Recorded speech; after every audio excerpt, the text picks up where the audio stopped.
the punchline to this story, if I add to this story, the punchline is going to be buried.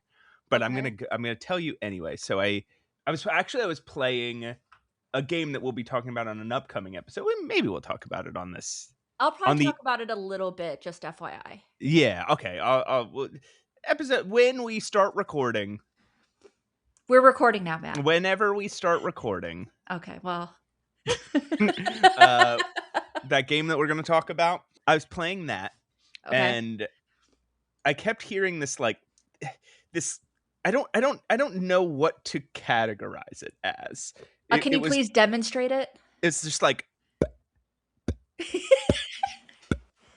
like someone spitting on you? Well, so that's what initially I was like, what is that? First of all, I was just like, that sounds a little kind of like, normal house settling, ping, like, Does it? Well, at first, right? Like it blended into the background because it was like, it could be a fan pinging, it could be house settling, it could be whatever. I didn't think much of it. Yeah. And then it kept going, and it kept being this rhythmic, like, and it would stop for a little bit and start again, and I was like, oh, it's like a dripping sound, maybe. Okay, so you thought it was your sink. So then, no, at that point, as soon as I realized it might be a dripping sound, I was like, oh, maybe I'm dripping. Is something leaking somewhere? So I was walking, maybe I'm dripping. So I checked everywhere. I stripped down, I spun around in circles, I checked everywhere. I was like, I'm not dripping. Maybe I'm it's glad something, you weren't dripping. Maybe it's something in my house. So I went and I was looking, and I just could not fucking find it. I narrowed it down to like the space between my front door and the little utility closet that holds my central air. Wow, you were like in an adventure game. Amazing. And what's between my door and the little closet that holds my central air is just a small segment of drywall that there's nothing there. So it's like, oh shit, is something dripping in the wall? Ugh. I'm going to have to call my landlord, and they're going to have to get somebody to like look, break open the wall and look at the pipes. And I don't actually think there's any pipes over there, but I was like, maybe there is, and I just don't know. So I was like trying to narrow it down, and I opened up. So here's the code. I open up the closet, and I find this little puck on the ground that's connected to my my central air unit. And it says something like it's like a flood detector. Whoa. And I'm like moving it around to see, is this the thing making the noise? Because it's coming from down like towards the floor. Yeah. And I was like, is this the thing that's making the noise? And I tilt it over, and the little light on it turns from green to red. And I'm like, and I put it down. I'm like, uh-oh. You detonated it. I closed the closet. Anyway, so I lean down, and I'm looking, and I've noticed like a spider web with a little spider on it, and I'm like, oh, there's something trapped in its web. And the spider is going crazy because I'm shining lights and stuff all over this area.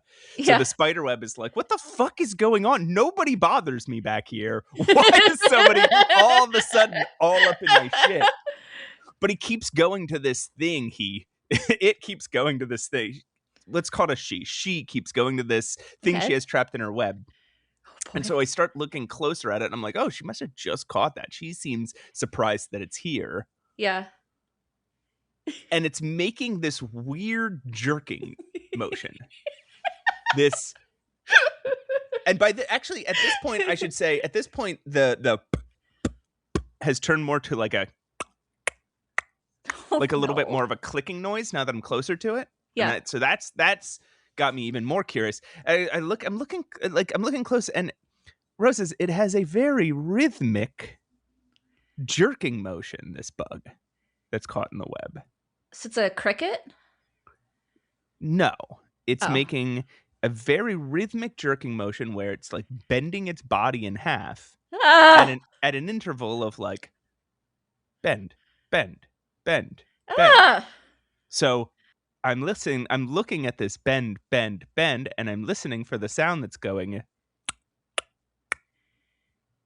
Roses, whatever this fucking bug is, when it bends its body, it does it with such force, it makes a clicking noise that I can hear across my entire house. Oh, good job, spider. Aren't you like so glad that you had that spider there to help you capture this weird alien I don't think it bug? would have been making this clicking noise if it hadn't been captured. Well, we don't know that. Spider gave me a mystery to solve. So the coda to this story is that today I'm working from home, and I'm just so hot all day, and like it's 90 some degrees outside. It's fucking hot out, and I had to, and I'm car shopping right now, so I had to do things like go outside and clean my current car so I could trade it in, and so I've been going in and out, and I've been doing some like chores throughout my day. So I'm like, I'm just moving around a lot. I guess that's why I'm so hot. Yeah, but it persists, and after work, I take a little nap, and I wake up, and I'm drenched in sweat, and I'm like, what the fuck is happening? I go downstairs, I start doing some stuff on the computer, and I'm like, I'm still so hot. Yeah. Fine, I'll go look at the thermostat. And the thermostat says it's 76 degrees in my house. Okay. It's not the best, but it's not sweat-worthy. No, it's not like I'm sweltering, but it's like when I'm under blankets, I'm going to be sweating. And I'm like, why is that little puck that I turned over? Yeah. That turned from green to red? Uh-huh. It's a thing that makes if it detects, it has some water in it, and if it detects water on certain parts of it, it recognizes that the area is being flooded, and so it shuts down the central air unit until you reset it. So all day I've been languishing in this 90-some degree heat with no air conditioning. But you know what? What? The heat? That don't bug you. Eh? Oh wow, it's going to be one of those kind of nights.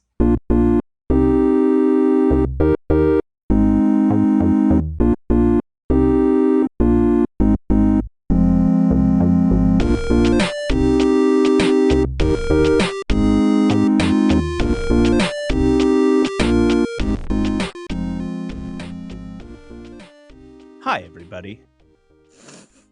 The fuck is that? Welcome to Save Your Game. I'm one of your hosts, Matt Ocamp, and with me is another host who loves her some spiders. It's Pushing Up Roses. Hi, Matt. Hi. So glad you're all here today with us. I like spiders. Wait, you're glad that I myself am all here, meaning you were worried. You were worried that only pieces of me would show up. You were worried that you might have been dripping at one point, so I'm not sure. Well, also there have been recordings where only my arm and half of a leg showed up, and you were like, I can't record like this. And I can't. Like, it's very distracting. I was like, I'm sorry. I can't bring my mouth to this. So I'm glad that you are all here. Language.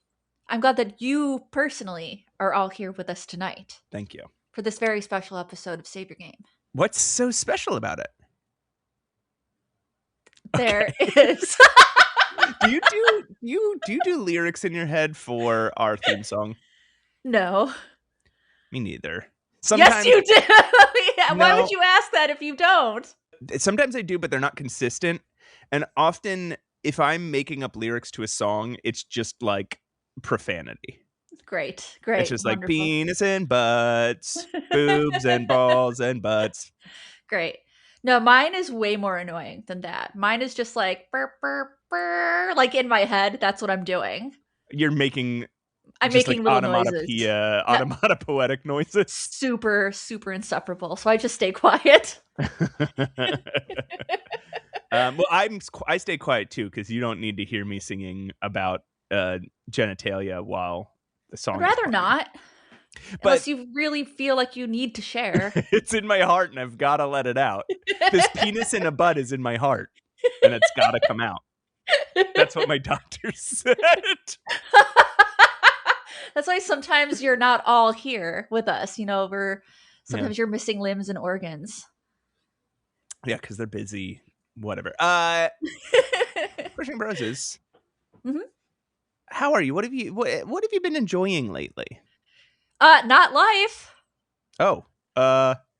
Sorry.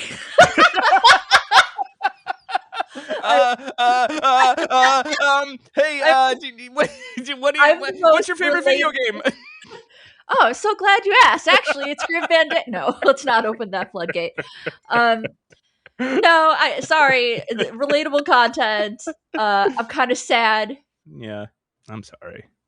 But my favorite game is Grim Fandango, and I'm happy to talk about it. What have you been? But is there something that you have been enjoying though? Yeah, I think so. Anything at all. Anything. Okay, well, if it's okay to talk about, I started the new Detective Grimoire game because we plan on doing a full review, and I think we're definitely going to have enough to say about it because it is a longer 100%. game. Mm-hmm. Yeah. But I did start it. I think I'm about an hour and a half, 2 hours in. So I'm not going to say much about it, but I'm going to say that I really enjoy this game a lot. Yeah. I like the setting more than the last setting from Tangle Tower. I like the characters a lot. There's one character in particular who is very like wispy and pretentious, and I just love her. I think she's the absolute cutest. And easily startled. That's true. Which is also pretty adorable. There's something about this setting that is very unique to me, if I may. It takes place since it's water based. You can assume that, right? Because Mermaid Mask.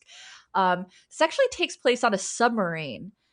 But the submarine and like the characters involved in this game, they're giving, I don't know if you agree with me, you can tell me. It's giving me like a circus vibe on a submarine. Does that resonate with you? Yes. Well, you said that to me before I started playing, and I planted the seed.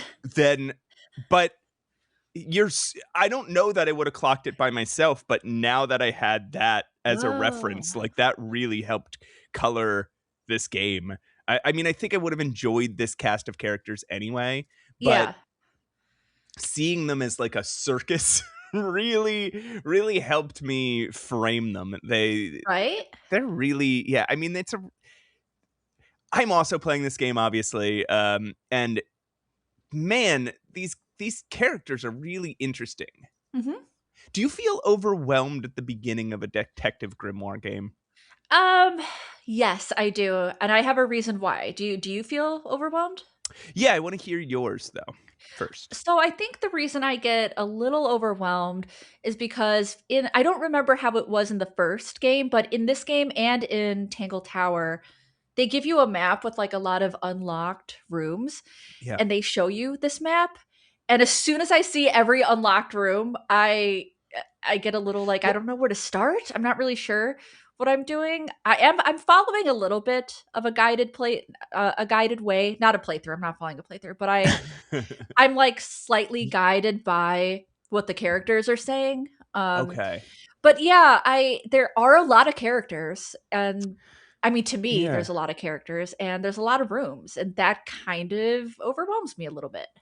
Yeah, it's interesting because not only are there a lot of rooms and a lot of characters, you can ask every character about every item you find and about every other character. So if you've met the first character, you can only ask them about themselves and maybe the two items you found. And then you go to the second character, now you have two characters to ask them about, and then whatever, plus the new items you found. And the third character, you have three characters. And then, even by the time you get to the last character and you have this whole list of characters, I think there's 8 to ask them about. And a giant list of items, like pieces of evidence you found, of which there's like 40 that I found so far. You have to go back to person 1 and ask them about all the shit you found after you talked to them last. Right. And so I have this like conflicted feelings because at first it's like, that is so much, that feels like such a daunting task. But then you think, but that's the gameplay of this game and it's enjoyable. and when it's over, I'm gonna wish there had been more. So like Right. I should just chill and enjoy it, but there's something about starting that it feels like Mhm. I have so much to do, and I feel overwhelmed rather Yes. than I'm excited. And you have to look at it like this. You are a detective. You're playing a detective, you are interrogating characters, and this is what you would do. You don't Mhm. have all the info right away, so you do, in the real world, have to go back and interrogate more. And not to sound like a broken record and compare everything to like older games, but the sense of overwhelm is similar to Dagger of Amon-Ra. You get a notebook and oh my god, it gets so filled. And you have to ask everyone about About everything and everything. every item and every location and every other character. And And but that's the game, yeah. right? You are interrogating people. And when there's those games where they limit it, that like, oh, you have to be careful about who you ask what because you Mhm. only have like a certain amount of things you can ask each person about, or they might Mhm. like. I get frustrated, and I'm like, oh, why can't I ask everybody about everything? So I guess I'm just impossible to please. But I do understand because I don't know. I don't know if you feel this way, but sometimes when I'm playing a game, I feel like a slight sense of urgency to get to Yeah, the next point. me And so too. when I'm Yes, yeah, and so when I'm interrogating, it doesn't always feel like gameplay to me. right. Sometimes it feels like I just need to get through this dialogue. So I think we have to like chill out Yeah, and enjoy this dialogue and pay attention because that's detective games. That's yeah. a huge element of it. And I think what you're doing is the proper like that if you're following the way that the game is guiding you, that's Yeah, probably the proper path to go on. I'm I've been trying to. systematically like going to each room and kind of like around in an S pattern, and like I'm going to Mm, see each room in this, systematic order, and exhaust all things before I start following right. like the path that the game wants me to take. No, I'm And maybe that's definitely I'm bad. definitely a little bit guided with it because Yeah. like you'll get like evidence that relates back to a character you just talked to, and then you can go back and like get that all figured out. So I haven't even met all the characters yet. Like Okay. I'm yeah, so I'm still like getting guided through a little bit. And the way that I did it, I definitely had people reference a couple things that I hadn't seen yet Oh, okay.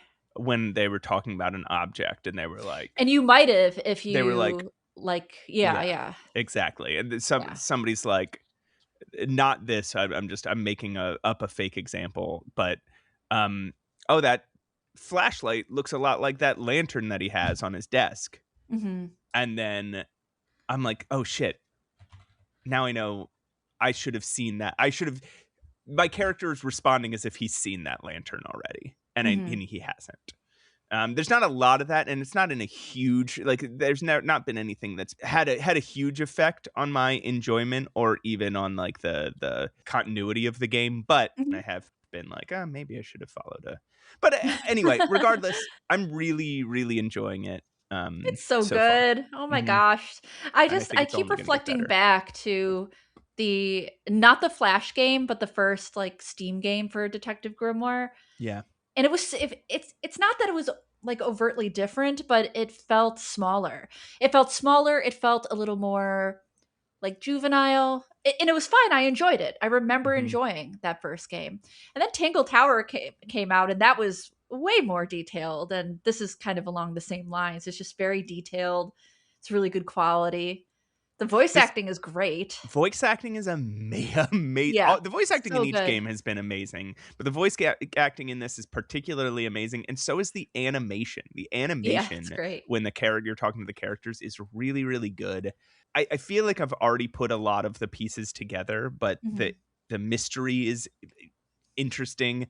It is interesting. Yeah. This and each game so far has referenced the previous game. So there's a lot of people you're Yeah. talking to that have connections to characters you've met in the previous games, which is not to say that you could play this. This could be your first Detective Grimoire game and you're not going to be Yeah. lost at all. I agree. It's just kind of nice. Yes, Yeah. exactly. I'm excited to keep playing. I'm excited to make more progress and to talk to you about it next episode. Yay! Detective games. I love them. Detective games. They're the best. Yes. Well, are you going to mention Pokemon, or do I have Do you to? want me to talk about Pokemon? Not So really. I beat Scarlet. I beat Oh Pokemon God. Scarlet. Well, there's a good comparison, is because when you start a Pokemon game, you have a whole world to explore. You have a whole Pokedex to fill up. You have all the gyms to fight. You have and in this game, you have all the Titan Pokemon to explore, to find and defeat, and you have all the team. Oh God, what's the name of the team? Team Rocket? It's not Team Rocket. So every game has something like Team Rocket. Oh, okay. And in this game, Team Star. I was about to Google it, and I don't then I like that remembered that name. they do a little star hand motion whenever you fight them. Great. So Okay. there's a lot ahead of you when you start the game. There's a lot of check boxes to fill. There's a lot of things that you have to complete. And I don't feel any pressure to do it quickly. That's good. I don't feel overwhelmed. I'm generally just like excited to get going. So I don't know what the difference is between a game like that and an adventure game, but I don't know. Yeah, maybe because we know that adventure games are going to be super dialogue heavy, and so we do need to have that focus. yeah. Where sometimes in an RPG or an action game, it's a little bit more mindless, you know? Yeah, that could be. Like, speaking of like games and new enjoyments, I haven't booted it up yet, but the new update for Fields of Mistria is out. Yes. And I kind of feel that way about Mistria. I don't really feel overwhelmed by that, and that's backwards because there's so many things to do in a game like that, right? But Right. I don't know, it seems more polished isn't the right word, but I compartmentalized. I hope Mystria grabs me again, because Yeah. I was feeling pretty burnt out on it I was too. Yeah. during some of the last few updates. Yeah. Which is weird, because I felt so excited about it when I started playing, and yet there was all this content that was still blocked off, and I was like, I can't wait for this content to get developed and released. Yeah. And then as it did, I was like, I don't know that I care. So I think I might try and start from the beginning, like wipe Yeah. my save and start over and see how I feel. That's what I did on the last update. Yeah. And I enjoyed it. Again, I really did. I enjoyed it. And I wonder if this is kind of a failing on releasing games in segments like Yeah. this. I would have much rather have just played the whole thing, because I forget what I'm doing. It gets overwhelming, and or I start to remember the more redundant parts. You know what I mean? It's just like Or you I don't shift know. out of the mode, right? Like the game was a little more boring than it was supposed to be. Right. So it didn't capture you as much as it should have, but the mystique of it has worn off because you've Right. already experienced some of it. So, Yes. I mean, this is why I haven't opened up the early access of Subnautica 2 yet. Mhm. I know I'm going to have fun as soon as I do, but I don't want to be burnt out on it before Yeah. the alpha comes out, right? Yeah. And I regret starting Fields of Mystria when I did. Maybe not, because I was playing it with my girlfriend at the time, and Yeah. we had a lot of there was a lot of good memories we built there. Yeah. But And so that's how I found it too. yeah, Is like you pass it on to me, and I yeah, felt like we were all having fun talking about it. But now it's like, it feels like work. It feels like yeah. work now. I know, and it's I think early access. I don't know. This is going to be a sweeping statement, so I'm not sure if we drill down on it, if I will stand by it, but I'm gonna make this claim. I'll Mhm. think on it. I'll think Okay. on it after I make it. But I think early access is bad. I kind of do too. Yeah. I think maybe it is hurting games more than it's helping them. Mhm. Maybe it's helping them financially because games are impossible to finance these days. Yeah. But I don't know. But in terms of like as a piece of art, I think it might be. I don't know. Imagine if you read Great Expectations and it allowed you to get halfway through the book, Yeah. but some of the chapters in between were missing, or some sentences were written poorly, and it Yeah. was like, oh, I know he's gonna rewrite that sentence later. Yeah. You would be so reluctant to pick up that book later because you'd be like, I know what happens, and maybe the sentences are a little better now. Maybe it's a little better structured than the first time I read it, but like I know what Mhm. happens already. And I've already lived in that world and decided to had to step away from it for Mhm. months or years. And now I'm supposed to like pick back up. Yeah. Eh, It's tough. I just don't think that's how art should be consumed, maybe. Yeah, and I know it sucks because like early access gets you excited for stuff, Yeah, but like I'm looking at my Steam page for it, and the last time I played was November 6th, 2025, right. meaning that that's like about enough time to restart, but it also isn't because I remember a lot of like Yeah. the plot points now. I remember the most important plot points, and I don't want to do the romances over again because Yeah. I remember them. They're too, But I they're don't like want to too vivid in my mind. but I can't pick up where I left off Right. because I don't remember what I was doing. Yeah. But like, we gotta play it though because they opened up like full marriages now. Yeah, do I even care though? Do I even Yeah, want to I get know. married to any of these people? I don't know. I I probably want to do. get I married don't to know. March, that asshole. I'd shipped away at him real Who was the good. flower girl? I liked her. I want to marry Celine? her. Celine. I I don't have know. no idea. I don't fucking remember. She was a she was a fucking babe. Does it Oh, let you okay. bone in this game? Well, I mean it better.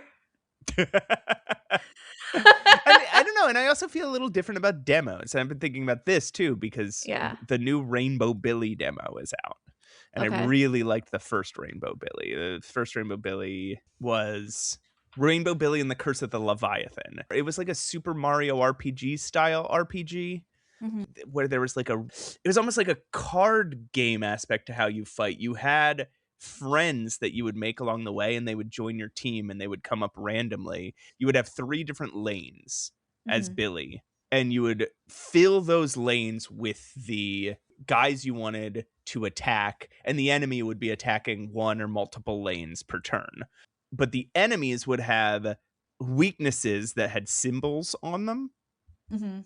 and each buddy of yours, each friend that you collected, would have different symbols on them, and so you had to match their symbols up with the symbols on the bad guy. Mhm. It was, I think, made simple enough for a kid to enjoy it, but was complex enough that there was like a lot to dig into. Mhm. And there was a lot of secrets in the game. And one thing I remember the most about it was the soundtrack fucking ruled. Nice. So they made a new Rainbow Billy. The demo just came out, and it looks a little more adventure gamey. Oh, ooh, interesting. I don't know. I don't want to speak too much. I haven't played this demo yet, but it Okay. looks way different. And I really like the setting and the soundtrack to the first game, so I'm willing to give this next game a try. Nice. I have played one other game Mhm. that I want to discuss a little bit because its sequel also just came out that I haven't touched it because I kind of wanted to play the first game first. Um, I didn't get too far into it, but it's really interesting so far. It's another RPG, but it's like an interactive fiction RPG, Oh, fun. and it's called The Life and Suffering of Sir Bronte. Okay. It was released back in 2021, and it is about a boy born into a noble family, and you're like reading the book on his life, and whenever he makes it to certain crucial points, you make decisions for what he will do, and this goes as far back as when he's a baby, right? Mhm. You start with him in a just being born in his crib, and the first choice you make is, does he reach out to his mom or his dad? Hmm. That's cute. Based on that, you have stats that will go up or down. And one of those stats is something like, I can't remember what it's called at the moment, but it's something Mhm. like morale. Okay. And you need that stat in order to do things later. It's definitely not called morale. I'm just getting that because that's what the health bar Yeah. in Rainbow Yeah. Village is called. But it's something like that. Determination, maybe? Mhm. Will, maybe? Something. But anyway, that is almost like a resource you spend. So if you do something when you're young that gives you some kind of inspiration, you witness something that you find inspiring, or something inspires you because it hurts you, say, like you make a decision that you know will cause you to become kind of like oppressed by somebody. Mhm. You disobey your grandfather or something, and then he's gonna kick you and tell you you never should have been born into this family because your mother is a commoner and he's from the noble side, right? Mhm. Then that'll maybe give you some determination or some will or whatever it is that you can use later. But if you don't have that, certain like choices will be blocked off to you. Same as Right. if you haven't built up other like actual stats. Like if you're uh, again, I can't remember the names of the stats, but if your Mhm. strength, that's again not one of them. But if your strength isn't high enough, you can't lift up a big boulder. Right. It's like Quest for Glory. um No? Sometimes you call all RPGs Quest for Glory. That's why I did that, because I thought it'd be funny. So I know who I am. so you so yeah, so it is like any other RPG where certain things you can't do if your stats aren't high enough, but unlike others RPGs, it's got this one mechanic that like you build up a stat and then you spend that one stat Mhm. Oh, and you you have to spend it. Okay. rebuild it. Not all of them, right? Like Yeah. some of them are it's just if you have it, and other ones like, the determination one, you spend it. And you're also at the same time building relationships with people, and this game I'm in his like young adult years. This game gets way more complex as you go and branches out further and further as there are like warring factions and you become ensconced in a profession and ensconced in the politics of the region and whatnot. Mhm. It's really interesting. It So does sound actually, it kinda sounds like something that would potentially be my jam. yeah, I mean, Yeah. it is a reading game, and so Yeah. you don't, it's an RPG where you don't have to run around and swing a sword 700,000 times. Yeah, which So kinda like Esoteric Ebb, right? Because you weren't really that wasn't really combat forward, right? That was mostly right, decisions, yeah. right, like Esoteric Ebb, only you don't have a character to control. Right, right, The character is part of this fiction. It's right. You are controlling a character, but you're only making decisions at crucial points. Anyway, really interesting. It's called The Life and Suffering of Sir Bronte. The sequel, um, The Life and Suffering of Prince Jerian, just Jarian? Jerian, Okay. just came out. And it looks like it improves on a lot of these mechanics, makes them a little simpler, Yeah. easier to use. I don't know how successful it is at doing that, but Mhm. that's at least what it's attempting. So Yeah. I'm excited to keep playing Life and Suffering of Sir Bronte, and then Nice. if I love it as much by the end as I'm liking it at the beginning, then I'll check out Prince Jerian. Can we just call him Jerry? Prince Yeah, Jerry. Nice. Jerry and Bra. Hey, brah. Life and Suffering of Sir Bra. Sir brah. Sir Bra, have you met Prince Jerry? This is canon now. We don't have a lot to do today. So is there anything else that you've been enjoying? Anything else you want to chat about? I bought some palette knives. Cool. Do you want to review your palette knives for the people? So one is in the shape of a rectangle. That one's pretty good. It makes rectangle shapes. Hmm. And one is in the shape of like a petal, and I really like that. And it's good. I saw the Odyssey. Oh, did you? Fucking 3 hours. I can't make myself do it.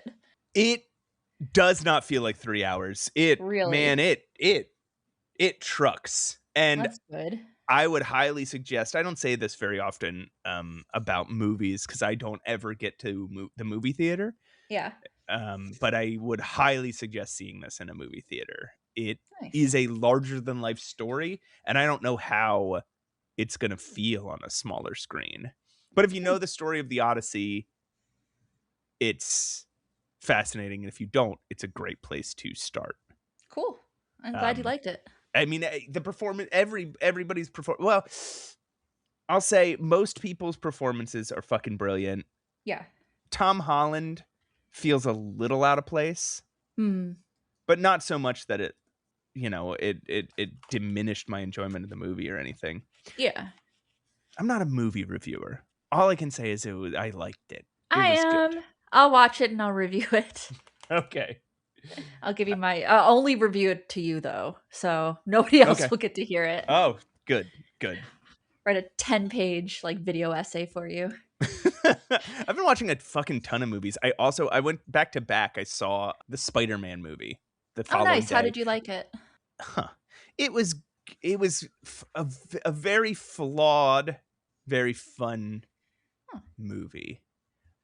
There's a lot of the themes that travel through it were a lot deeper than the themes of most of the Spider-Man movies so far. So I can see why people are saying this is the best of the Tom Holland Spider-Man movies and possibly the best Spider-Man movie. I can see why people are saying that. Yeah. It doesn't rely as much on tricks and gimmicks. Okay. But there's some real big story problems in the movie that almost feel like in certain places the script was rushed, or there was moments where it was just like, oh, we just have to make it happen. I don't care if it doesn't make sense. This is what has to happen because this person needs to make this cameo or whatever. And so there are things that on closer inspection don't make a lot of sense, but the themes of the movie are really strong. They come out really, really strong, and it is a fun ass Marvel movie. So, hey, you can't,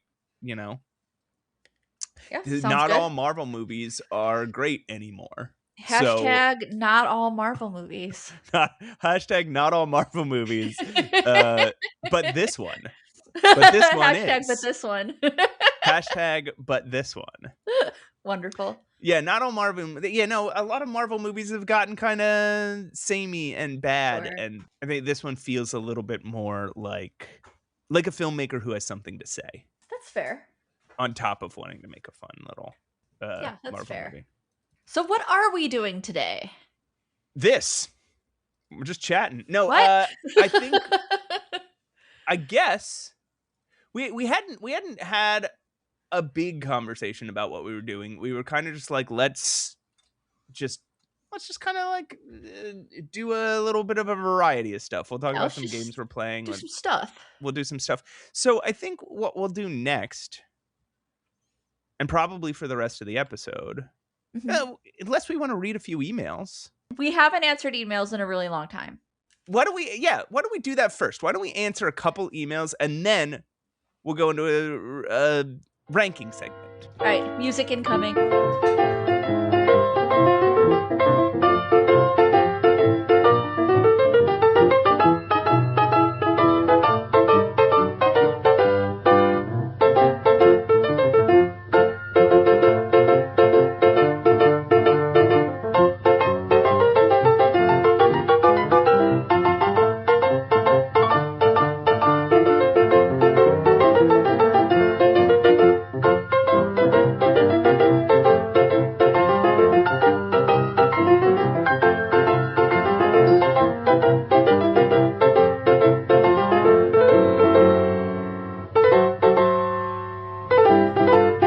Everyone, welcome back to Save Your Game. I am host 1 of this podcast, Pushing a Process, and with me is host 2. A. I'm host A. You're host 1, and I'm host A. I think I am host A, and you're host. I'm host 1. You really want things to be equal? I just like the idea that we're fine. doing different metrics. Like we have different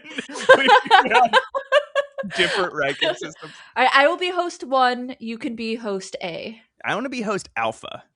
Fine. And you can be host A if you want. Such an alpha. Oh no, you're right. Never mind. I don't want to be host. Nope. Alpha. Yeah. Nope. That's no. too late now. I forgot it had I forgot. All right. Let's read some emails. Some of these are going to be fucking old. Great. So there'll be people who are going to be listening to this podcast and be like, "Oh my god, I don't." They might not even know it's their email. They might not even be listening anymore. Wait, that can't be true. How can they possibly give up on us, their best internet friends? Oh my gosh. So, all right. First one, I think this is interesting, and I think there's a discussion topic here, but this emailer, Aaron, says, the first adventure game I played was King's Quest on my dad's work computer in 1985, nice. And so it brings back a lot of memories listening to the show. He says he has a very distinct memory of playing what must have been King's Quest 2. He's wandering around and in the distance wants to say it was on an island, but it could also be the middle of a field, but it just felt, quote, far away. There was a sign, but you couldn't read what was on it. I remember it taking forever to find, like more than one weekend at the office. And when I finally did, it was an advertisement for the Black Cauldron video game coming out the following year. Much like Ralphie and the Decoder Ring and Christmas Story, I was pissed that I had wasted all that time on an advertisement. I thought about it on and off through the years, but never was compelled to look it up when I started listening to your podcast, especially with your fondness for King's Quest 1. I thought it would be funny to find a screenshot and tell my story of spending days getting this dumb ad. Aaron can't find a single mention of it anywhere and wonders if they somehow imagined it. Uh-oh. Chronologically, it works out because they would have been playing in 1985. Black Cauldron came out in 1986. Okay. So, well, it's okay. So first of all, it's certainly not going to be King's Quest 1. Right. Because I don't remember any ads in King's Quest 1. However, I don't remember any ads in King's Quest 2 either. Well, wait, maybe. I have to. I'm pretty familiar with these games. I do very specifically remember Space Quest having ads, though, and I'm just wondering if he's thinking about Space Quest and not King's Quest. Maybe. Yeah, I can definitely remember seeing ads in Sierra games. Yeah, absolutely. As quote unquote jokes. Yeah, but and I'm saying Space Quest because they're the more meta, more jokey of the Quest games. Yeah. Yeah. And so now LucasArts also did this a lot. And I'm wondering if in Sierra and LucasArts, if in any of these old ass games, did these fuck you up at all?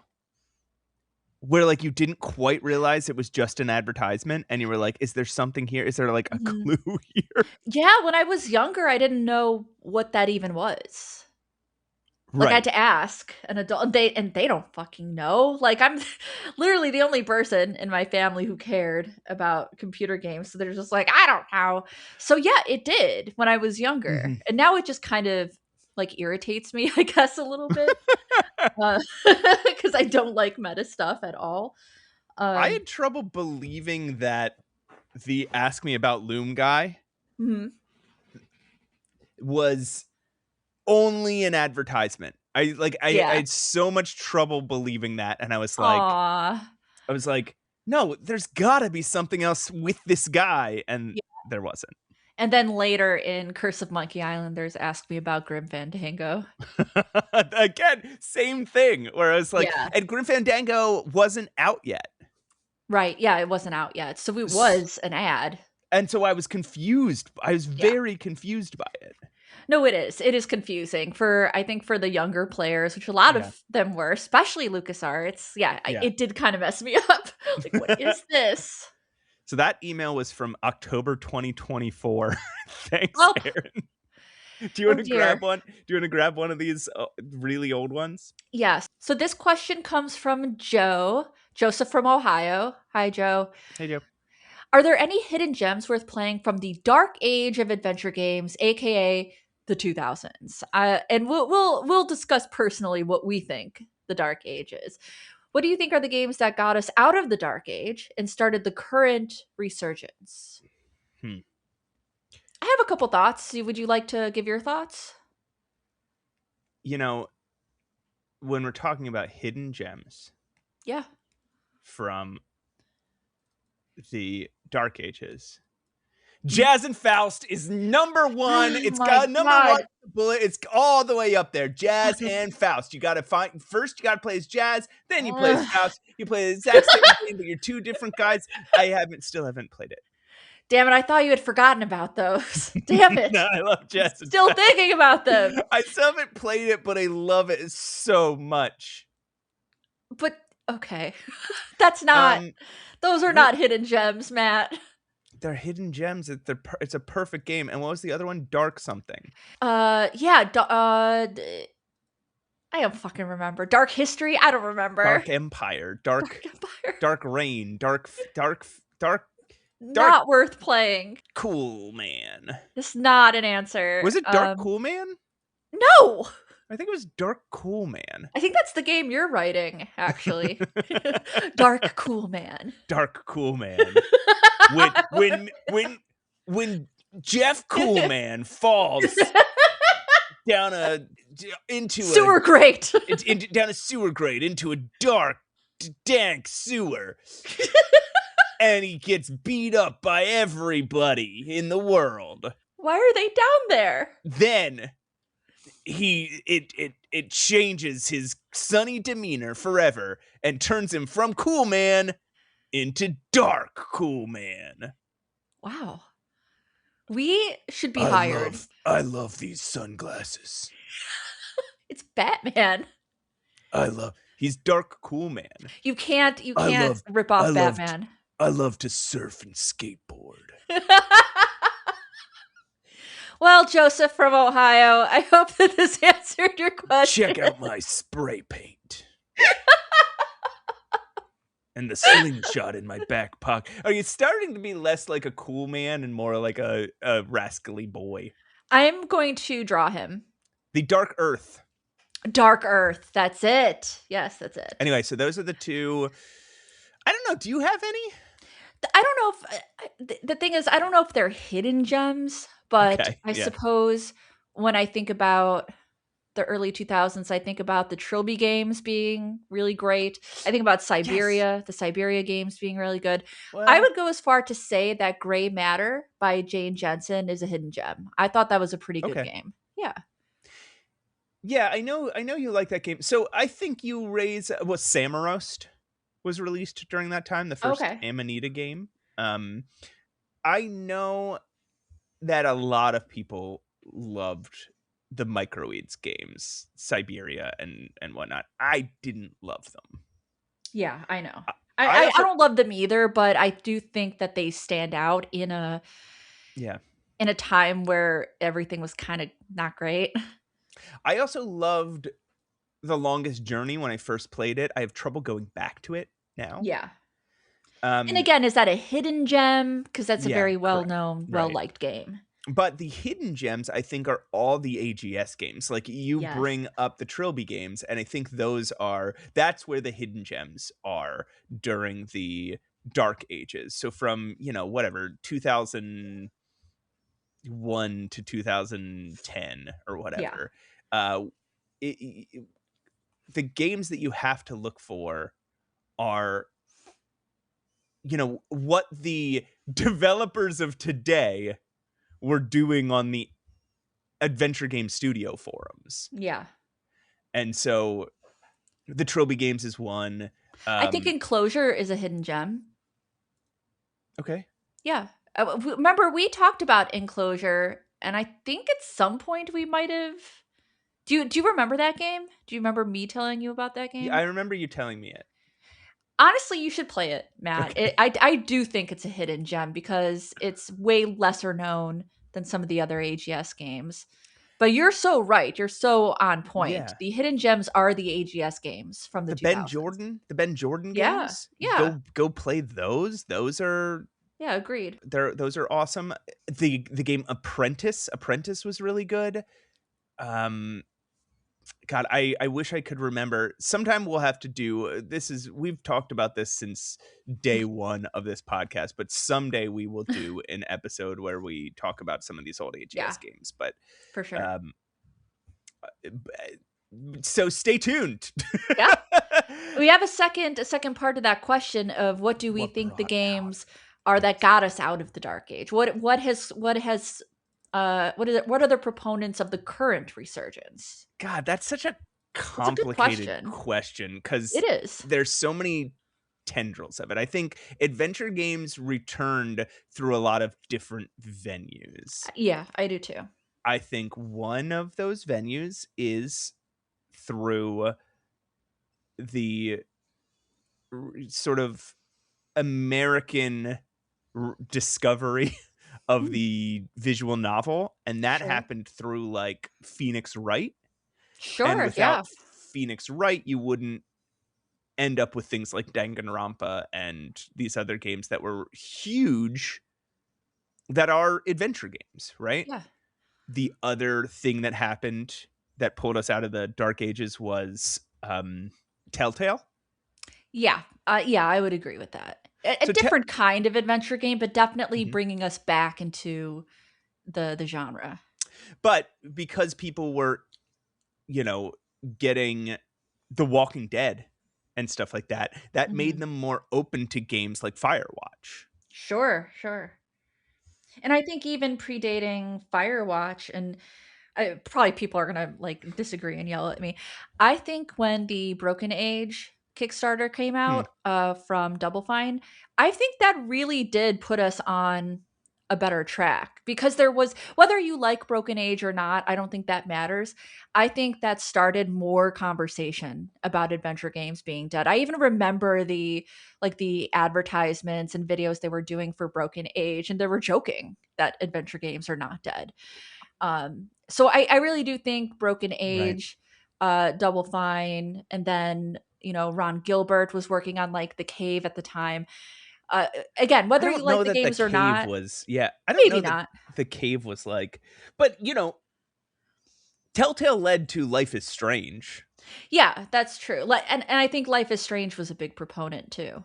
Yes, which was huge. And as all of this was happening, I think that's when those AGS folks, Dave Gilbert, Francisco Mhm. Gonzalez, Ben Yeah, Crawshaw, like all these people started taking on bigger projects yeah. and coming into their own as developers. And that's when you end up with Grundislav and Wadjidai and Mhm. all these like, All you the know, indies.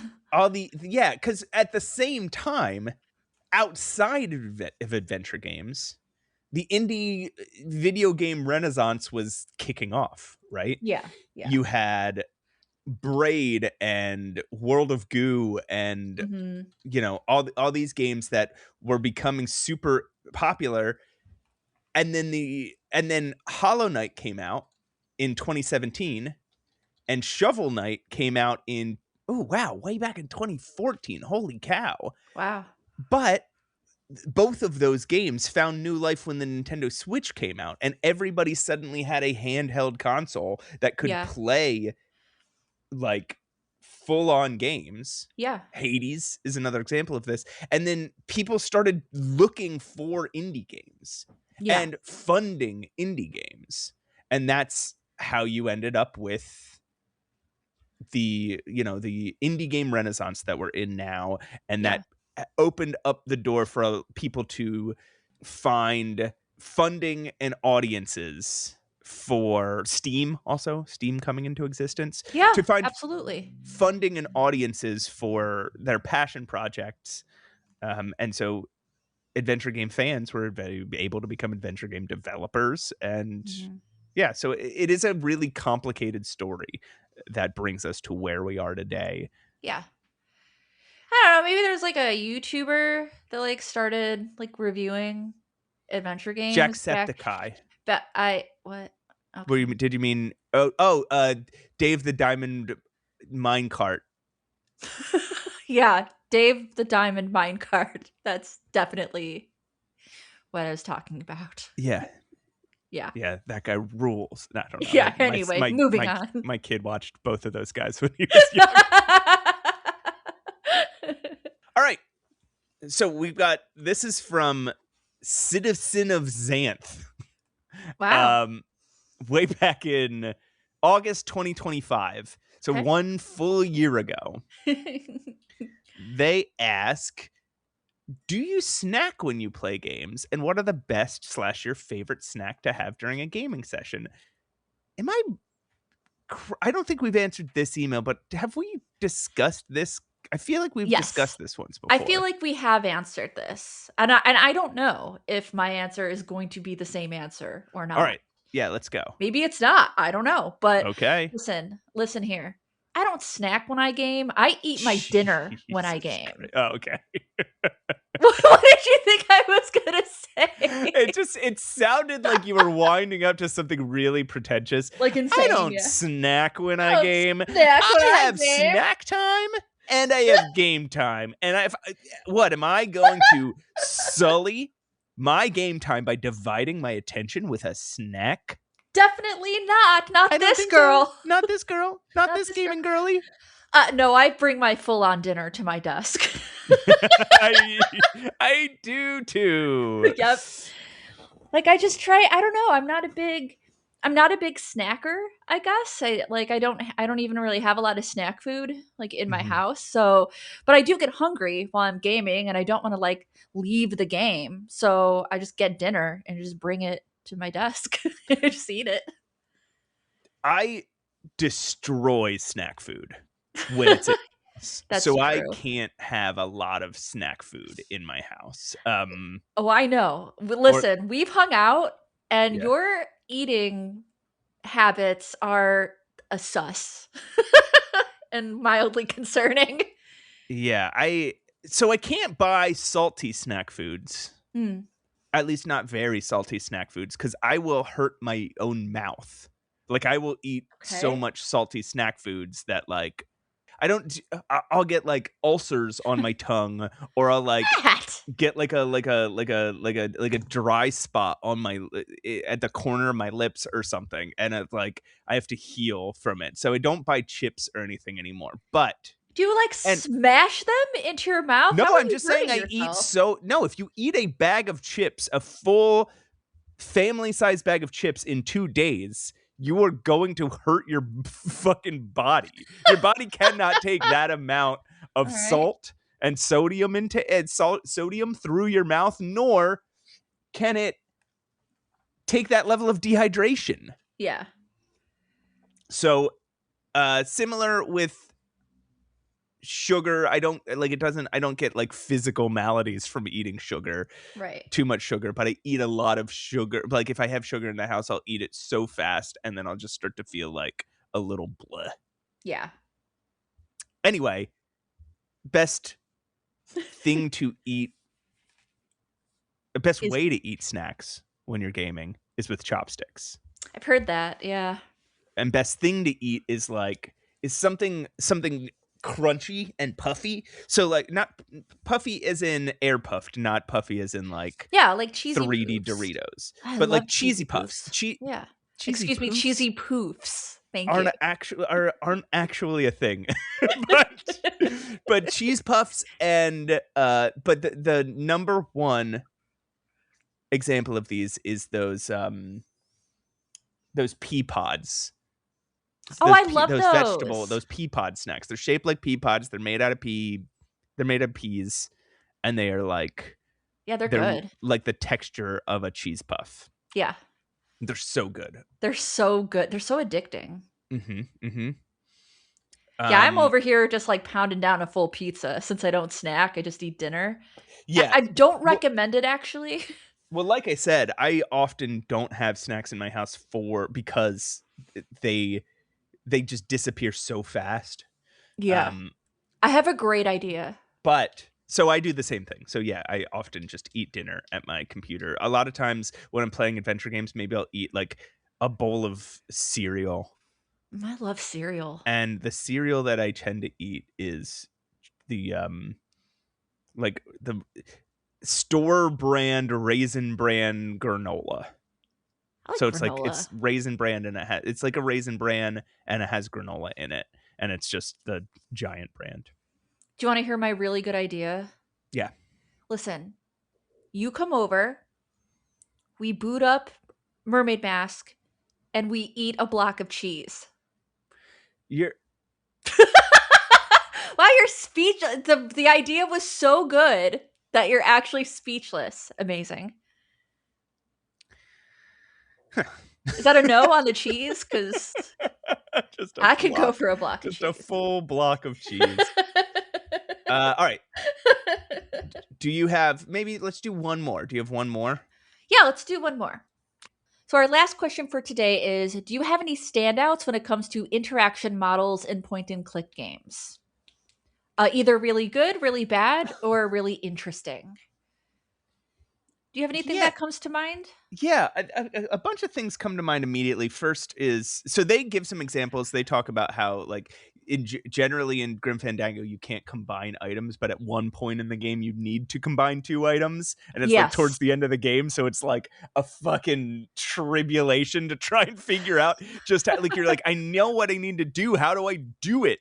Yeah, yeah. Or the verb coin in Curse of Monkey Island as a I love a verb coin. Just want to put that out there.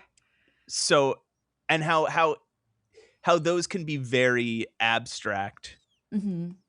and like how they say particularly the mouth icon does not mean talk to, but it Right. means do mouth stuff to. Or lick. Like, famously in Space Quest, it's like taste, I think. Yeah. Yeah. So I mean, so a very obvious classic one is in Loom, how it's a single click interface, but almost every puzzle, like all your verbs are these spells that you cast by selecting certain notes on your instrument. Mm-hmm. And so if you can remember these specific, like, little songs, several couple note songs, then you can, that one turns things green, another thing turns straw to Right. gold, right? Right. um and if you play them backwards, it does the opposite. So, which might be a spoiler if you've never played Loom. I think that might be a puzzle you have to solve. I think talking about it is a little too abstract, and like just saying it out loud isn't going to ruin anything. Okay. Yeah. So I think a really interesting recent one that we just talked about is Crushed in Time. The Yeah, way that's an that you sort of just interesting one. grab the screen like Mario's face in Yeah. Super Mario 64, and you can grab any part of the screen, and the action that you're doing by grabbing the screen is kind of intuitive. You're like, oh yeah, if I Yeah. grab an object, it's chucking it across the screen, but if I grab the screen, it's just kind of shaking something or whatever. How about you? So I think I'm a little bit more old school because my brain goes to parser. I love Okay. interacting with games through the parser. Mm-hmm. So I was kind of thinking back like upon my first like loves of adventure games, and they were certainly parser. And then the other like next step up was the menu that would come down when you go to the top of your screen. And I'm not saying those are the best. Like I'm thinking about the one in Gabriel Knight where there's like three options for use. Like there's the cogs, and then there's the hand, and then who knows, there's another thing like a push, and they all just they're all the same thing. It's use. Yeah. But I do have like a soft spot, even to this day. If I'm playing an adventure game, sometimes I'll put my mouse up to the top to see if a menu comes down because I'm so used to doing that in all Yeah. of my adventure games. So I really love text parsers. I really love interacting with games through the parser. That's why I love the Crimson Diamond so much. And yeah, I have a soft spot for the menu that is at the top of the screen, and I still look for it. Is that Um, sad or cute? I don't know. well, thank you everybody for emailing us. Sorry we don't do this very often, but you can always continue sending us emails. We do, we actually, even though we had like 2 years of emails built up, we had a lot of trouble finding actual questions Yeah, we in get a our lot of suggestions and stuff. So, and you're still free to send those. We don't mind getting suggestions. We don't mind getting your comments on an episode. We don't mind Oh getting yeah. compliments, obviously. Please shower me. But we, you know, we could use some interesting questions that'll spark discussion topics. So if you can think of a question that's simple to ask, simple to read, but could spark a lot of discussion, a lot of interesting discussion, always feel free to send it to mattandroses@gmail.com. Yeah. Thanks, guys. Thank you for your questions. Now, before we get out of here for the evening, do you want to put on some weird old music and then rank some games?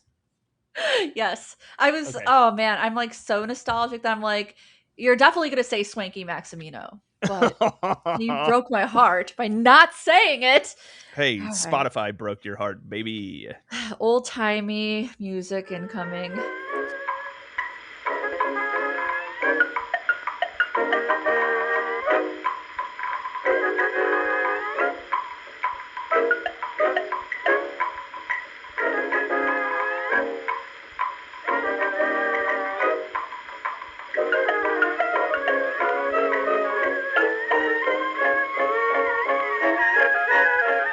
Hey everyone, welcome back. Guess what time it is? It is 12:23 a.m.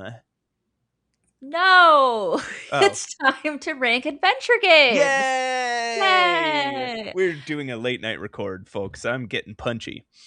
But I'm never too punchy to rank some adventure games. Roses. Yes. Why don't you tell everybody just a quick rundown of the rules here? So, the rules. We are going to be looking up adventure games from a list of 3,000 plus games that Matt found. I added 2025 and I added late 2025 and all of 2026 so far. So we are at 4,062 is what the list. My god. Okay, cool. So we have that list of 4,062. Which we will definitely get through one day. We're definitely going to go through. We roll random numbers on a random number generator, and they will give us, and we will select the adventure game to that corresponding number. Yeah. So, and then we will look it up. Number one on here is Colossal Cave Adventure. Right. While number 4,062 is, hold on. I'm scrolling. Oh my god. I actually don't know what this is. Yerba Buena by Mad About Pandas from this year. So that's kind of how this works, is like they are just numbered and we will randomly pick them. And once we randomly pick one, we are going to rank it. We'll probably look it up. And whether we played it or not, we're putting it on the list. Yes. And we we make our rankings with opinions based on if we think we would like them, if it looks to be good quality. Sometimes we'll look up and see what the reviews are like, but it doesn't matter if we've played them, we will rank them. And it is a definitive all-time ranking. Yep. Inarguable. Unless, so there's a couple, we can skip one per, we haven't broken down into segments, but yeah. Per every 5, we're allowed to skip one, which we've done maybe once or twice, but very rarely. And if we play one of the games, we are allowed to return and change its ranking, but we cannot change a ranking unless we play a game. So that is what's fair. I believe you have that opportunity right now, because I believe you played our number 99 game on our list of we've ranked 150 games so far. There'll be a link in our show notes if you really want to see what the ranking list is right now. But so number 99. Oh, our old friend Krabat Secret of the And the Sorbian King. Yes, from 2019. You played this game. I did. I played a little bit of it. I don't think I played enough of it. To be honest, I Okay. played more Gilbert Goodmate. I played way more of that. Okay, so Gilbert Goodmate is number And that 98, just above Krabat and the Secret of the Sorbian King. I'm okay with Krabat where it is, but Gilbert Goodmate, I think I want to change. I think that needs to go lower. Oh, how much lower? I think it is definitely bad. Where do I want to put this now? Well, Like, yeah, okay. All right, it is already close to our lower third of the list. I know it is. I know it is. It's just, here's how I feel. I Uh-huh. feel that, and I haven't played it, but I feel like the Hans Christian Andersen Ugly Prince Duckling has got to be better. That Okay. this is how much I hate it. I really disliked it, like, Okay. a Oh, lot. wow. All right. All Yeah. right. All right. So maybe So, it goes by like underneath like Chop Suey. okay. Yeah, I could say underneath Chop Suey, I think is a good idea Yeah. because we think Chop Suey probably is not a bad game, just not for us, right? Yeah. Here's a good question for Okay. both of us. Now, if you decide to play Gilbert Goodmate, can we move it again? Yeah, but there'll be a big argument. There'll We be have a to have a huge big argument. Matt will want to put it at number 1, and I'll be Well, like, number one, as soon as I play, Jazz Jazz and and Faust. Faust. Dark Earth. Where do we have Jazz and Faust right now? You convinced me to put it up really high, and I just It's kind not of went with no, it. it's not high. It's lower half. It's 87. Okay, fair. It's fair, just fair. above the seventh guest. So Okay. it's pretty low. You put Dark Earth at 42, Matt. Yeah, I really like Dark. All right. So again, I one thing we do is I prep these ahead of time, so I have them into little categories. So if when I'm asking Roses for a number between 1 and 10, I'm just saying, hey, which chunk of the ones I've already randomly selected do you want me to draw from? So, Roses, pick for me a number between 1 and 10. 3. 3. Okay. We better fucking not have done this. Okay. All right. Yeah, these are some weird ones. I don't know. Okay. We'll just start from the beginning here. Okay. The first one is from our first game is from 2023. Okay. I've never heard of this game before. Okay. It's called David Slade Mysteries Case Files. Case Files. It's by Gearworks with an X Productions. Okay. All right. I'm looking it up. Yeah. It's a it's VR. Oh, it's VR. Oh. It's a first person. No, it's reimagined for VR. Wait, what? What the hell is this game? Hold on. There might be some history here that we are not aware of. What do you mean reimagined for VR? What are you talking about? David Slade Mystery Case Files. Did this game, here's my question. Did this game exist before it was a VR game? I don't know. It seems that people think that it's a pretty good VR game. Like, it's immersive and works really well. However, does that make it a good adventure game? Because all right. So when I'm looking at this title card, immediately I'm thinking 1999. Same. Yes, absolutely. It looks like Dark Mirror or something. Right. And you know I'm already not about it. I don't like that style. But the actual gameplay looks like it looks like almost kind of like it's a detailed crime scene investigator. Yeah. Sim that turns into, that turns into like a real adventure. And so it says it's inspired by the classic Police Quest adventure series, reborn and reimagined for VR. Now, I want to know how much is it inspired Yeah. by the Police Quest adventure series? I'm gonna be honest. I don't like it. I'm sorry. I'm sorry to be negative, but I don't. What don't you like about it? I don't like the first person. I don't like the graphics. Well, I'm okay, a getting a VR vibe. game has to be first person, though. I guess it doesn't Does have to it? be. I guess it does. Yeah, I guess it does. Um. So I don't know that we can hold that again. I mean, you could say, it's perfectly valid to say you don't enjoy VR games or VR Which I narrative games, don't. but Yeah, which I don't. I do. So can This we make? seems Can like we? this seems like something I would play, but Okay. what I'm not sure about is how like good it would be.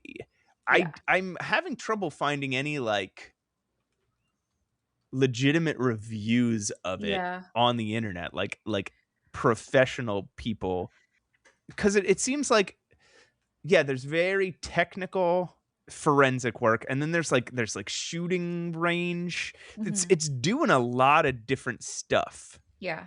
I don't know where to put this, but my instinct Yeah. is to put it lower. Mhm. I don't know. What are you thinking?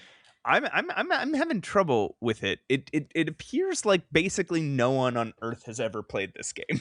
Can we put it above Blue Force for now? No, I'm sorry. Can we put it above Super Jazz Band for now?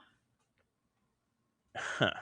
And then once we find more stuff about it, or if one of us plays it, then we can decide if we want to move it. But that is my instinct. Yeah, I You don't. want to give Yeah, this game a chance, don't you? yeah. My instinct is to give it a chance, but I don't. Yeah. I don't know. I know so little about it. So where? So wait. Okay. So you're saying above Super Jazzman. Yeah. So 2 above Blue Force. You Yeah. know, I would put it maybe a little bit higher. I would jump it Okay. up maybe about 5 spaces to like underneath Biohazard Escape Room, I'm actually okay with that. Yeah. because I feel like if I'm thinking about how much do I want to play this game? I'm thinking I want to play it about as much as I want to play one of these escape room simulators, which isn't Mhm. 0, but it's Uh-huh. not a ton. Like it's somewhere in like it's in the like if I'm in the mood Yeah, kind of yeah. thing. If I'm in the mood to play a VR game and I've played everything else I have, that I could see saying, all right, I'll give David Slade Mysteries Case Yeah. Files a try. Same as same as like if there's no good escape room games, maybe I'll try Biohazard Escape Room game. Right, right. So yeah, all right. So still very low, like you Yeah. said. So 130. All right, let's move That's on to our fine. next game. All right, this is from 2019. A lot of By new games lately. this list is going to be almost all new games. Oh, interesting. These Okay. this little segment here. So it's by Antler Interactive, Mhm. and it is called Krystopia, KRY, Krystopia, a puzzle journey. Okay. Krystopia. So my initial read on it is that it's kind of like post The Witness. Yes. There were a lot of these first person puzzle Logic box puzzles, games. yeah. Yes. One of the ones that I played not that long ago was Tobla Divine Path. Mhm. And it was very short. Some of the puzzles were challenging. Some of the puzzles were really, really, really simple. Yeah. But it was all based around one single design mechanic that they sort of like that sort of branched out. The Witness, what was so incredible about The Witness is that it did that, but it did that to such an immense degree and with such incredible skill Mhm. that it made it into something sort of transformative. Right. This game almost looks like taking the concept of like pipe dream Right. and Yeah. expanding that Yeah. into a puzzle mechanic. What's your initial read on this? My initial read is it looks like a cute little puzzle game. Yeah. It's simplified down from things like Myst and The Witness. I already know that this is not the type of game that I Right. enjoy. Um, so I think I would enjoy Myst more than this game because it Yeah. has kind of that mystique, the mysterious elements to it. So, but it's not bad either. It actually looks really nice. It looks really cute. It looks cute. I don't know if it looks like a world I really think a Right. world that seems like it'd be a very interesting to spend time in, though. Right. That's why I'm like, I would prefer Myst because that's an interesting world with weird things in it. This is a little more simplified. And maybe it's more dependent, on the puzzles. Seems like the voice acting is very limited. Okay. So there's a lot of reading involved. I mean, this is definitely going to go higher than David Slade because I think this is more Of course. in Yeah. line with traditional adventure games, right? And apparently the ability to align some of these, because this is very based on having to connect things through lines, and Right. apparently being able to align things perfectly can be very finicky. So Yeah, that I would read be that. Yeah. frustrating. But this looks like a game that I would spend. It depends how long this game Yeah. is. This Yeah. looks like a game that if it was, it's only $4.99 too.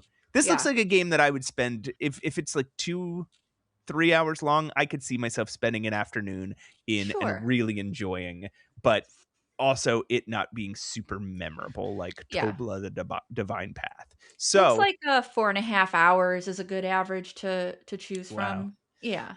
it might be a little bit longer than I'd want to spend in a game like this. I would say, weirdly, the thing that my brain is comparing it most to is Pine Hearts. Mm-hmm. The thing on this list, but that's a little higher than I think Yeah, I agree. I would want to put this. I might put it just maybe like around 10 spots below that, maybe above the Agatha Christie and below Helheim Hassel is where Yeah, I'm thinking. I'm So okay like, with that. And is there a chance you might play this game? I think so. Yeah. I think that I could see myself play, especially if it goes like on sale and it's Mhm. $3 rather than $5. I know that sounds ridiculous, but Yeah. if I had it in my library, this is something like this is a thing. Looking at it is something I might find myself having trouble spending money on. But if I Sure. had it in my library, my Steam library, this is something I could easily see clicking through my library and going, yeah, all right, Yeah. I'll play Krystopia: A Puzzle Journey this afternoon. Yeah. So it's the new 49. It's in our All right. top 50. It is in the top 50 adventure games of all Well, time is Krystopia: A Puzzle Journey. I mean, this is exactly why though, that we have this rule. This is why we have this Mhm. rule because if we make a boo-boo and that's like way too high and you play it, we can move it and then no one will be mad at us ever. No one, well, they can't get mad at us either way because these are definitive rankings and they can't ever change. And we are right. Oh, We are objectively right about everything we choose in this. I mean, I definitely am objectively So right about everything.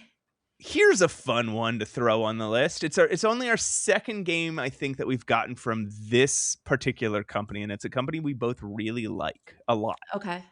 And I have a little bit of a history with this franchise, Okay. but this is a game I've not played. It's from Humongous Entertainment in 1999. It is Spy Fox 2, Some Assembly Required. Spy Fox! Oh my god, Spy Fox! Oh, I love that. So when I was a kid and I loved the LucasArts adventure games, right? I would try and talk about them with my friends. I've received a gift from Pushing Up Roses. It's Krystopia, a puzzle journey. Thank you very much, my friend. Did you read the message I attached to it? It just says, ha ha ha ha.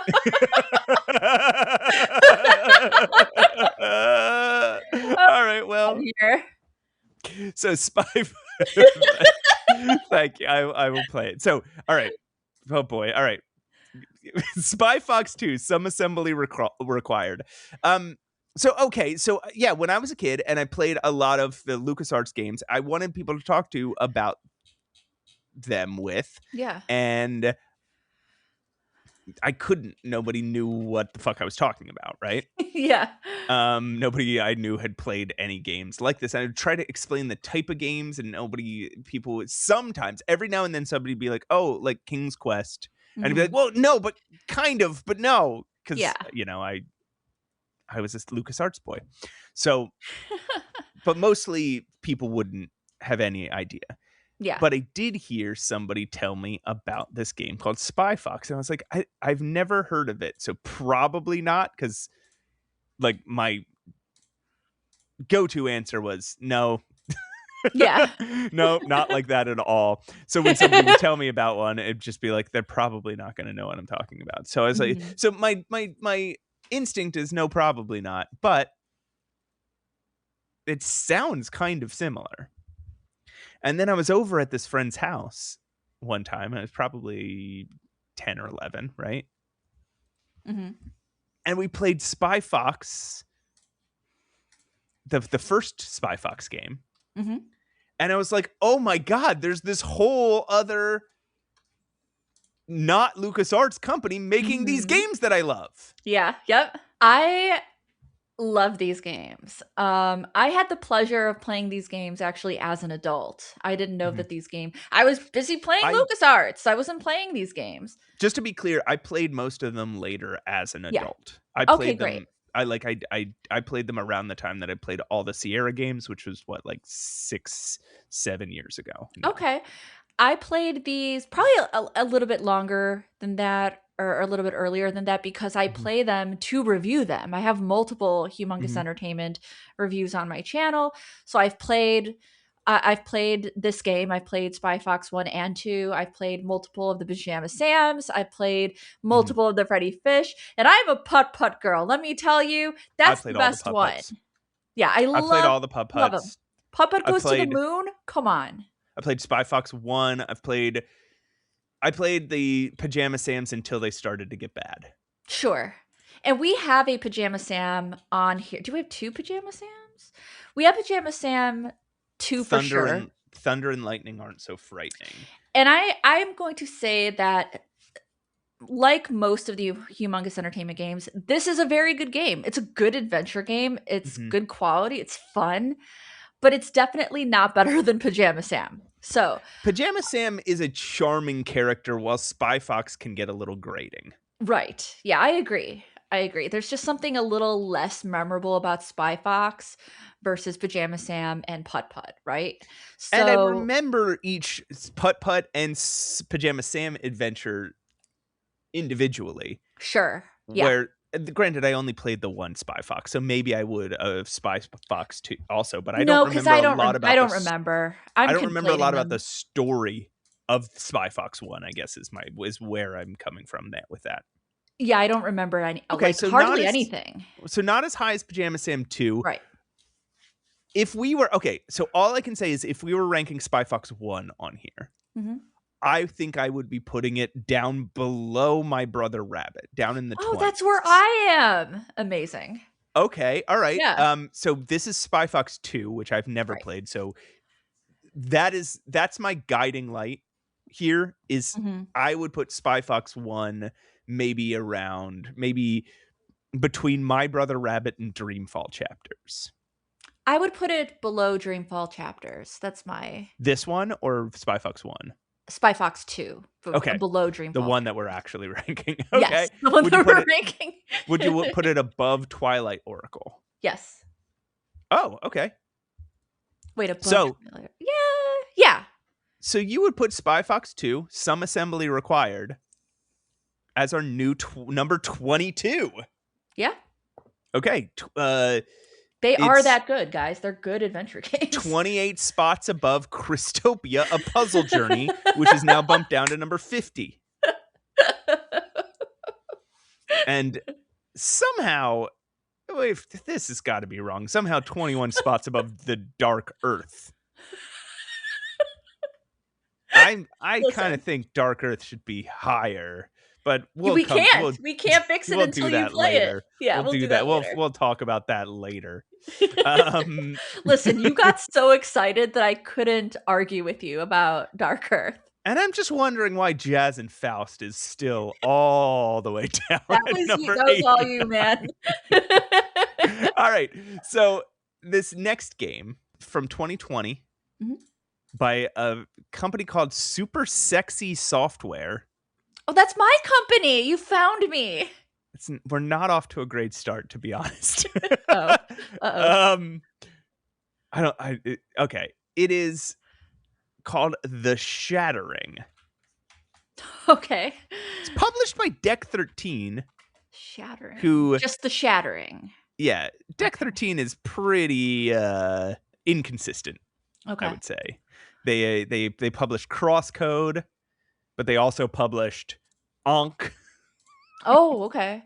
This is interesting. It says it's a like a walking simulator, which we say with love. We don't care. First-person, story-driven psychological thriller. I don't hate what I'm seeing on the Steam page. Why don't you tell people what its design aesthetic is? It's really interesting. It's in black and white, first of all, and it looks to be in maybe like an old asylum.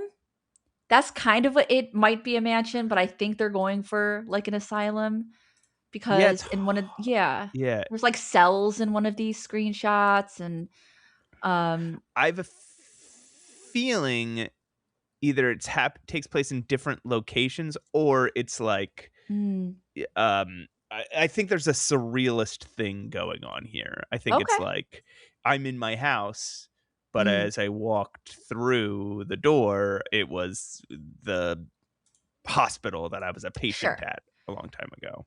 Sure. And then because one of these looks like a hotel room, one of these looks like a therapist's office, one of these looks like a child's bedroom. There's like a doctor's office. It's somewhere at some point. And there's like a scene. Yeah. So, and when you say black and white, you mean it's mostly white. This is I guess it's grayscale. Very white game. Yeah. And it's striking. And there are certain moments where you get little shocks of the color blue. Yes. Yeah. And it's definitely a surrealistic kind of story. Like as I'm watching the trailer, there's like you're walking down a hallway and the hallway's building itself as you're walking. That old video game trick.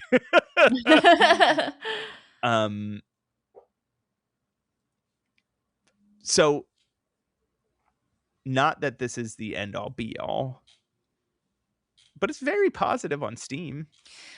I'm definitely intrigued by it. I'm definitely intrigued. I do like a walking simulator. I like thriller storylines and psychological stuff. So I'm not against playing this. People are saying it is a bit of a slow burn, which sometimes I have trouble with. But it does look intriguing to me, honestly. But it's also like still very middling to me because I don't like first person anything. And I know that's strange for like a walking simulator. Usually they are first person, but I don't know. I don't quite know where I would put this because it's kind of like how you felt about one of the previous games where you're like, yeah, I would play this. The one I bought you. I'm feeling that way towards this game, you know? So this is a Polish development team. Female led. Nice. The female game director. It's just a 4-person team. 2 dudes, 2 ladies. Here's the thing. Especially as a person who was reviewing games for a website for a long time. Mm-hmm. I picked up a bunch of these, right? These would just pop up almost every week, and you never knew when this was the kind of game you were getting, which are these games, these like, it's a first person psychological thriller, but turns out you're actually just in this person's dreams or in this person's Right. mind palace. Yes. And like these like just like surreal psychological whatever.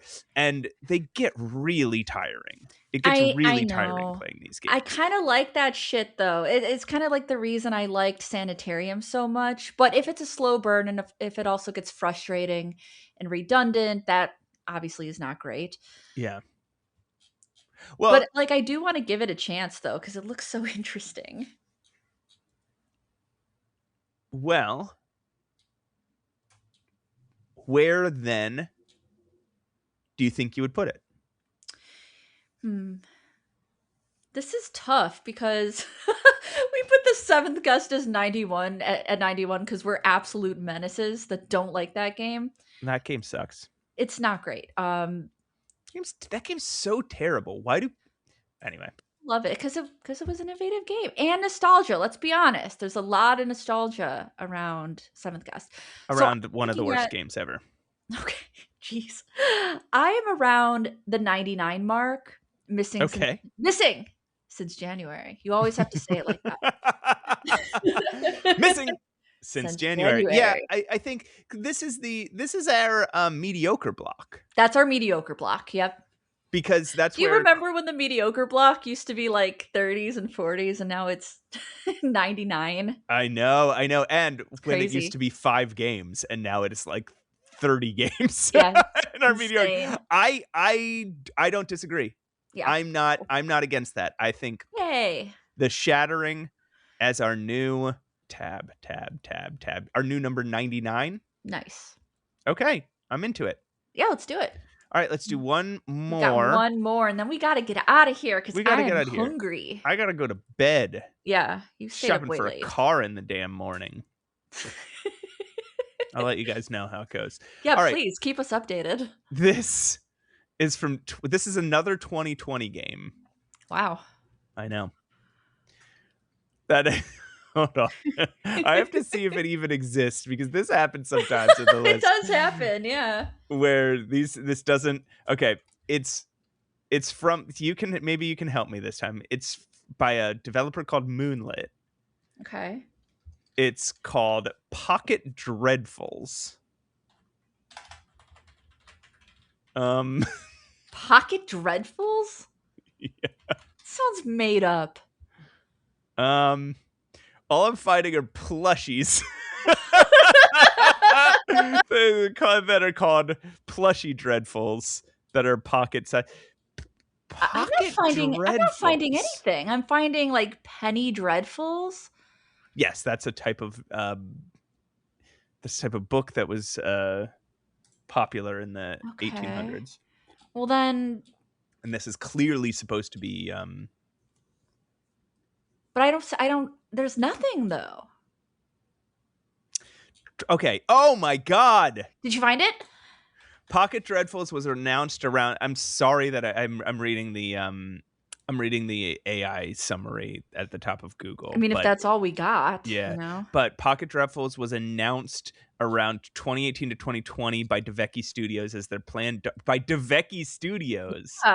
as the follow-up to Shape-Shifting Detective and Dark Knights with Poe and Monroe. However, production was heavily delayed by COVID-19 pandemic and shifted priorities, and the studio ultimately pursued other projects like Murderous Muses instead. So, fuck it. We're cutting that. All right, we gotta cut it. Yep.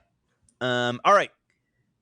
This next game, so thankfully I always keep an extra. This is a game from 2024. This is interesting looking. Mm-hmm. It's a game from 2024. It's by White Blanket Games. Mm-hmm. It's called Midnight Scenes: A Safe Place. Okay. Midnight Scenes: A Safe Place. Hey, it's 30% off. Oh, cool. It's a pixel art game. Ooh. It's a supernatural horror game. Ooh.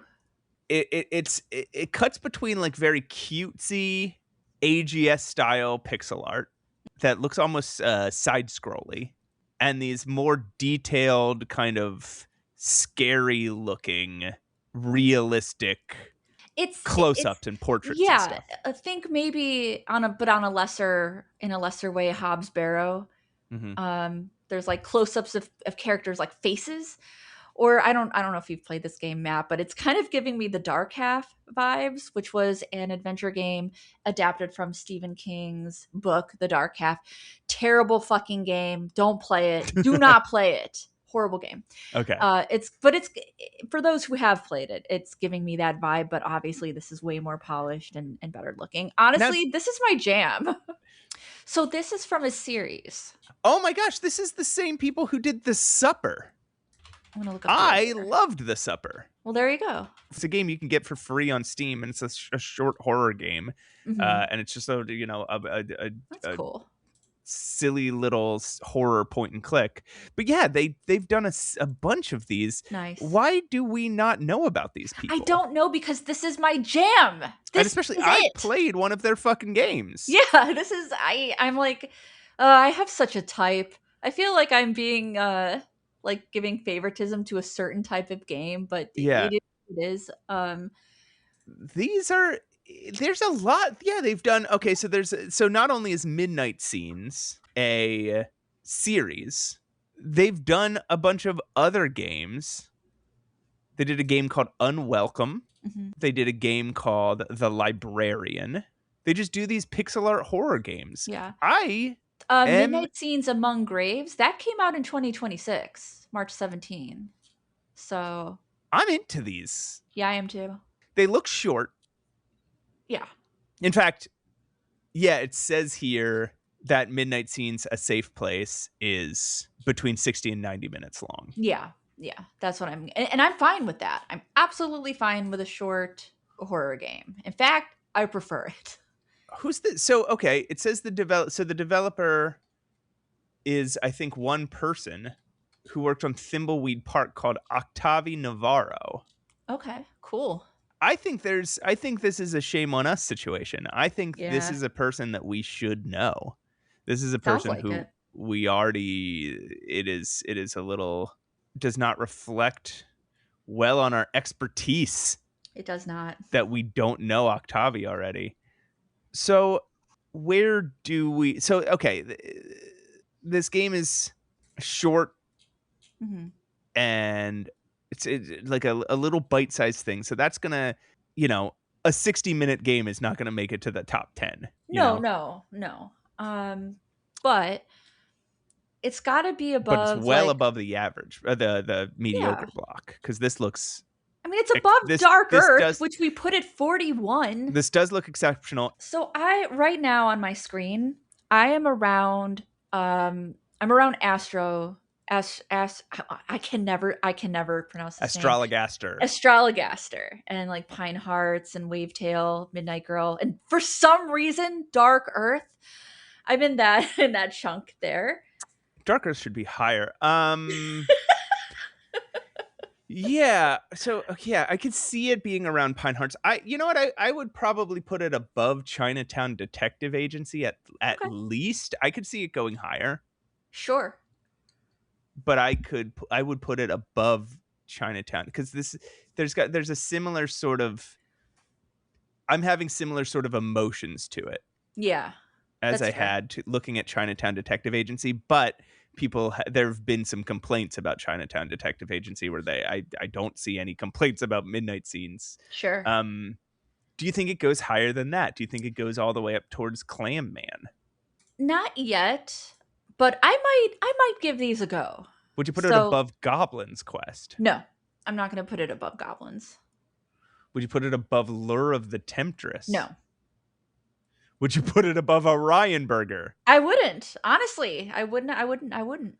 But you would put it above Chinatown Detective Agency? Yes. Interesting. Okay. All right.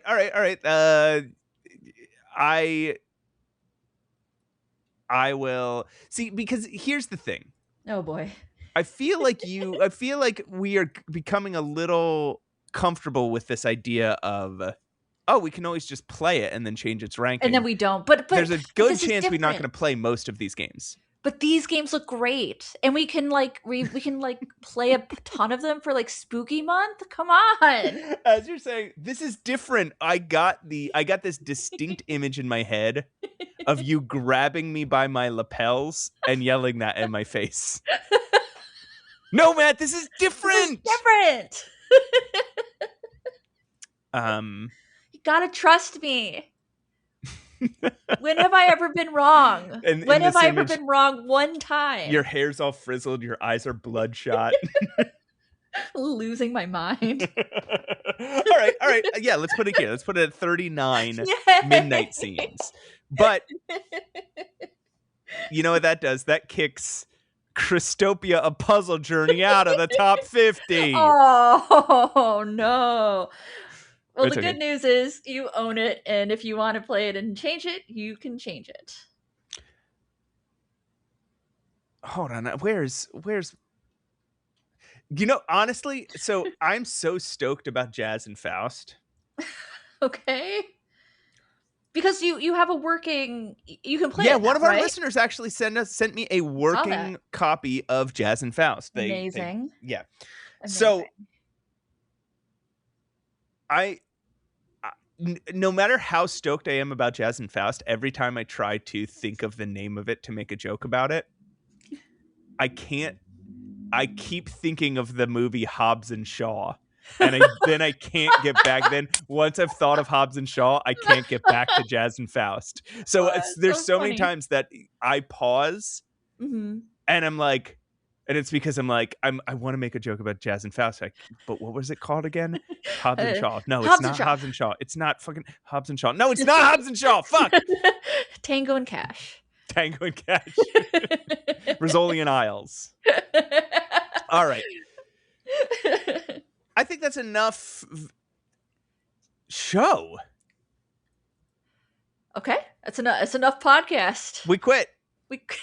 No. That's enough show. Bye. Wait. Whoa, wait. No. I think that's enough for today. I think we've done a podcast. How about you? Yeah, I think we did a really good podcast. I think we're very funny and very entertaining, and people love us. All right. Well, they did until they heard you say that, and now they hate us, and now we're their least favorite. Damn it! I'll take it. Well, no. Then what? That you see? No, you have to. Follow. Actually, you were. No, follow my lead and be like, okay. Yeah, I guess everyone just thinks we're terrible and the worst. Yeah, you know what? I guess everyone just thinks we're terrible. I guess nobody thinks we're funny, and everyone thinks we're stupid, and that and everyone thinks we're really ugly, so ugly. And they all said that we smell bad, so bad, like garbage trash. So that's how they feel about us. That's how they feel. Yeah, that's how they feel. But if just like, I don't know, I guess out of pity, you want to leave us a nice rating or review, you can always do it on iTunes or Spotify or YouTube or whatever. Or you could follow us on Instagram if you really want to. Save Your Game Podcast on Instagram. Yeah. If you want to, but if no pressure. I know it might be an imposition. You could also email us at mattandroses@gmail.com. Nice. We're giving up the bit. Actually, I should say that. Was there more to this bit? I know. I thought we were just going to continue it through to the end. So, okay. We should say that Spotify has updated its. There'll be an announcement about this on Instagram. Spotify has updated its copyright AI algorithm, and it is just copyright striking left and right, and it has decided that one of the things that will copyright strike is Swanky Maximino. We are petitioning it because I think we hope it might fall under the category of fair use. At the very least, we thought, even if it wasn't fair use, it doesn't seem to be a copyright that right. People are, strongly contesting at the moment. So like we no harm, no foul kind of thing. Right. But we might not have. If you listen on Spotify, my point is some of the old episodes might start disappearing. I hope not, but they might. And if they do, I'm sorry, but you can listen to those on any of the other platforms that Oh, our yeah. podcast exists on. Ah, so upsetting. Oh, Swanky Maximino. I miss you so. But all that having been said, I think there's only one thing left to say to the nice people all the way at home. And what would that be, Matt? Well, podcasts is art. Yes. But also, art is suffer.